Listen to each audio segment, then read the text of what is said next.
All right, friends, so today we are going to look at how authors use graphics and other text features to provide important information to the reader. Graphics include photographs or other media images. Images in nonfiction text, they help communicate information just like the words, but they also give us additional information and add to the reader's understanding of the topic. And I don't know about you, but one thing I really like about nonfiction is that when the author adds the nonfiction text features, it makes it a little bit more interesting. So it's not just facts and details and words, because that becomes overwhelming when I have so much information coming at me. So one way that I think about text features is imagine going to a restaurant. I don't just sit down at the table and immediately order my meal. I have to take a look at the menu, right? And the menu, if you think about it, it's broken up into different headings or categories. So there might be a drink section, there might be appetizers, and then there might be my main meal. And if you're lucky, you might get to go look at the desserts as well. So all of those headings help to navigate as I go through the menu. So it's the same way with graphics and text features. It's helping the reader navigate through the information. So today we're just going to identify the text features, and hopefully most of this is review for you from past grades. So we're just going to go through them fairly quickly, but you can also refer back to your anchor charts that you have in your Canvas lesson as well. So one of the first things that I notice on this poster right here is, obviously I have the title, which is Redwood Trees, but the biggest thing that stands out to me is the photograph.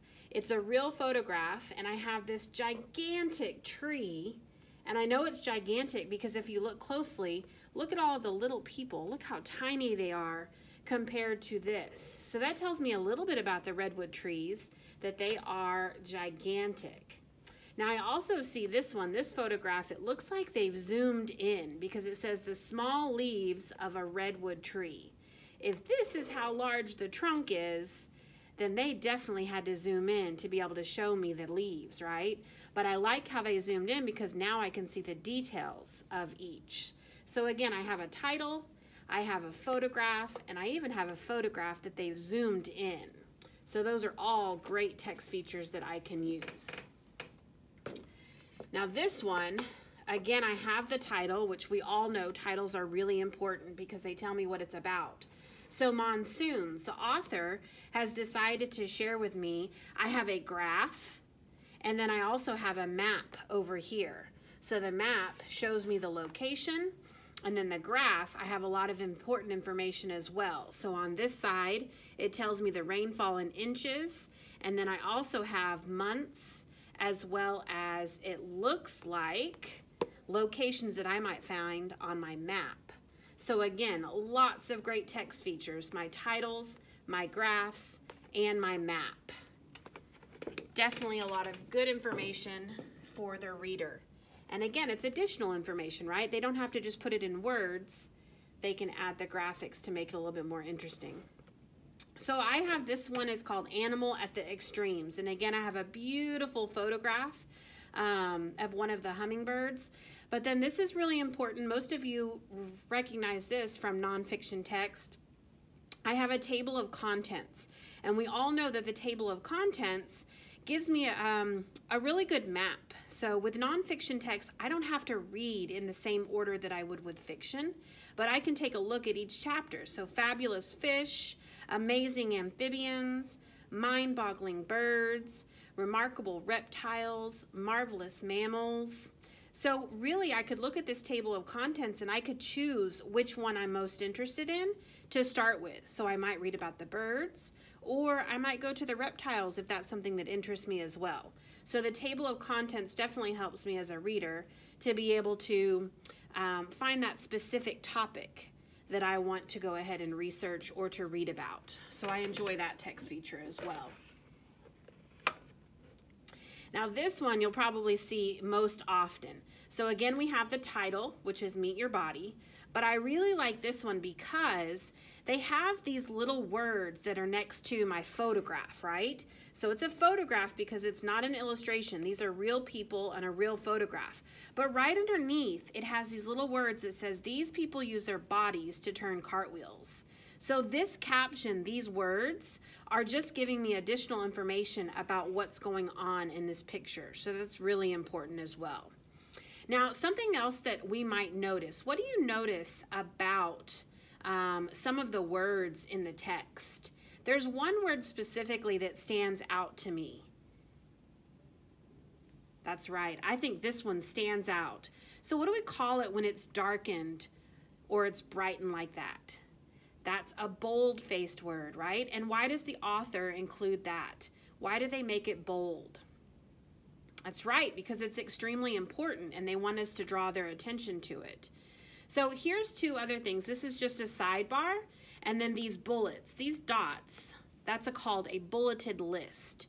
So again, lots of information, just a different way to show it. So I don't have to just continuously read the text, but the author can kind of break things up and make it a little bit more organized so that I can take in all of the information. So this one I like because it has so many different text features. I have the title, I have the bold-faced word, I have my caption that goes with my pictures or my photograph, and then I also have this sidebar that has just more information and a bulleted list to keep things organized.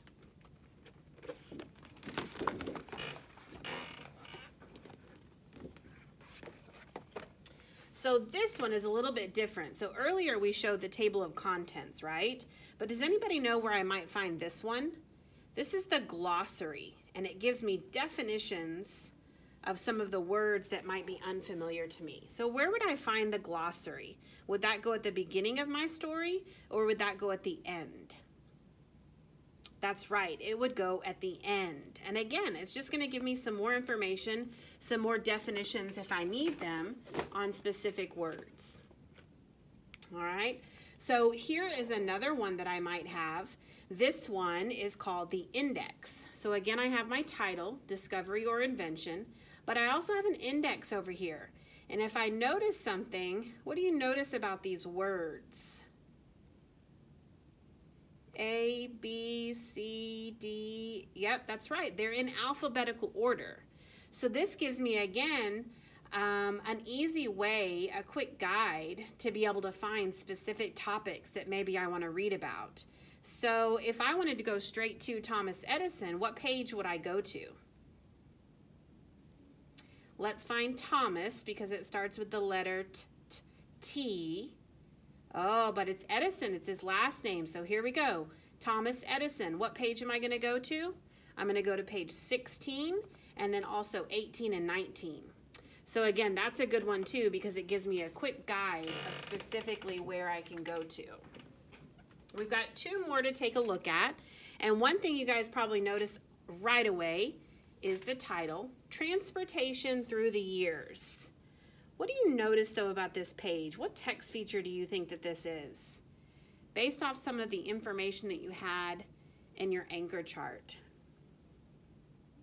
I noticed down here it says from the chariot to the space shuttle, and then I have a bunch of dates.